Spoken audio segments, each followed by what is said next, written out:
Revenge of the Sith is having its 20th anniversary next year, and we are bound to see some sets based on this movie appearing really soon. I compiled a list of 8 Revenge of the Sith sets that LEGO needs to make really soon, and found several custom sets illustrating how good these sets could look today. Of course, these sets won't ever appear all in one wave, so they're just ideas for the next few years of LEGO Star Wars. Jumping right to it, I want to talk about the Utapau Troopers Battle Pack. Specifically a remake of it in a slightly different way. In these last few years we have seen 2 larger scale battle packs, namely the 501st Legion Clone Troopers as well as the Clone Trooper and Battle Droid Battle Pack that released really recently. The Utapau Troopers Battle Pack, however, is seen as one of the all-time best LEGO Star Wars battle packs. I think a new version can definitely have the same effect today. We could see 3 or 4 standard 212th troopers in this set, ideally an improved version of the minifigure that we saw in 2022. And we could perhaps see some general or commander minifigure as well. Of course, the best bet would be a Commander Cody minifigure, and despite what people say about named characters in battle packs, I think this would fit well in a set like this and allow fans to obtain this character a bit easier. So I think this is very likely if a set like this is ever made. During the first part of the movie, we got to see Count Dooku's final duel in the Invisible Hand, and this is a scene we have never seen depicted in LEGO Star Wars before. This set would be perfect as an 18+ set, similar to the Emperor's Throne Room diorama set, and I think it would work well as a 20th anniversary set as well. The build would include the platform from the scene, as well as the small throne-like chair Palpatine is held captive in. The set would be the perfect way to get the long overdue Count Dooku minifigure again, as the previous version was last seen in 2013. And then of course we could see Anakin Skywalker, Obi-Wan Kenobi and Chancellor Palpatine, all perfect to recreate the famous scene from the movie. We have seen countless LEGO Star Wars Jedi Interceptors, but Anakin's green interceptor from the later parts of this movie was only made once before in 2012, and in my opinion would make a lot more sense to release next year in the place of Ahsoka's Jedi Interceptor. Many fans have been talking about the need for a remake of this beloved set, opposed to the several remakes of the yellow interceptor we have seen before, and I think this is likely to be seen once Ahsoka's interceptor inevitably retires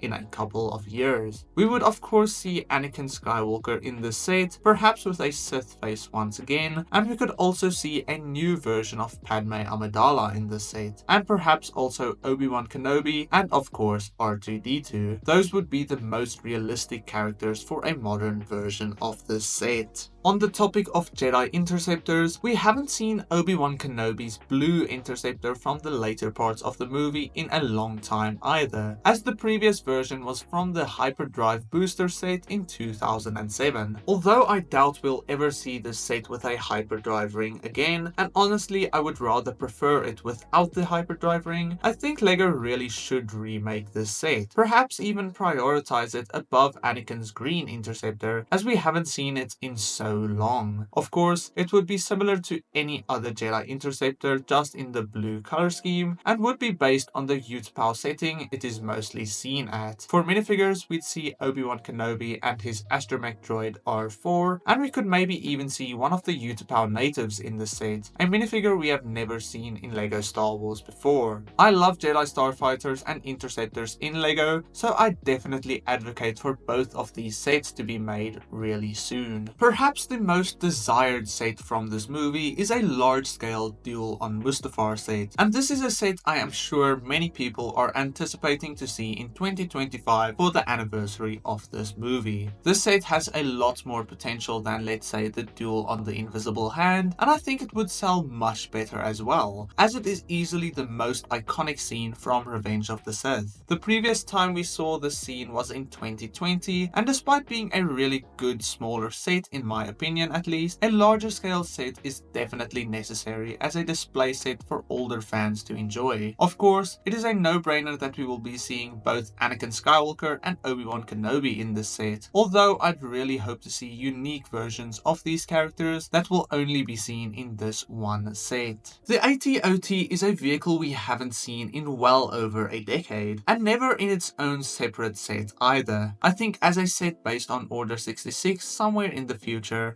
an AT-OT would be perfect, as it is a vehicle many hardcore fans have been begging to see in LEGO once again. The AT-OT is a really unique and interesting walker in the Star Wars universe, and despite not being as iconic as something like the AT-TE or the AT-AP, it's still a slightly well-known clone walker, at least in the LEGO Star Wars communities. It would also be the perfect set to reintroduce the 327 clone Star Corps into LEGO Star Wars, with Clone Commander Bly and some standard 327th troopers, and then also Ayla Secura, a character we haven't seen since 2017. Real quick, if you enjoy any of these videos, consider subscribing, as it supports this channel so much. Another set based on Order 66 can be a large-scale Kashyyyk set. We have seen several sets based on the invasion of Kashyyyk, such as the AT-AP and the droid gunship from 2019. However, a large set depicting physical buildings and Wookiee vehicles would be really cool, as either a larger playset or perhaps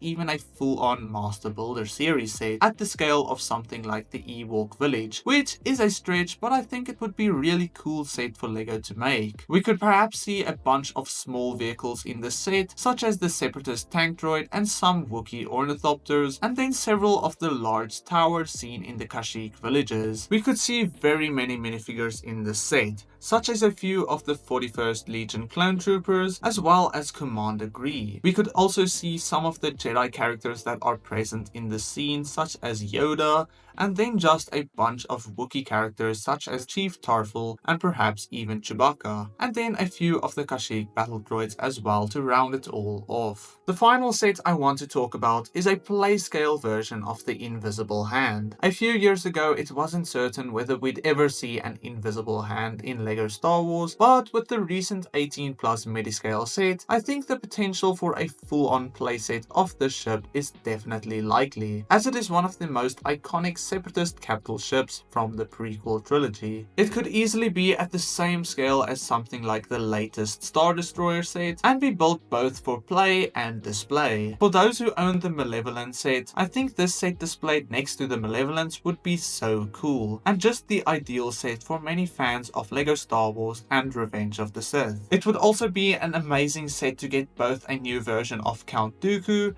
as well as General Grievous, who is also long overdue for a new minifigure. We could see all the same characters from the Duel on the Invisible Hand diorama set, as well as some battle droids to stand alongside General Grievous. There are so many different ships and scenes that definitely can be made very soon, with several others that I haven't mentioned, such as something with Galactic Marines, different battle packs, different remakes, and all of that. Comment down below what sets you would want to see for the future of Revenge of the Sith, and then I will see you in the next one. God bless you, and cheers.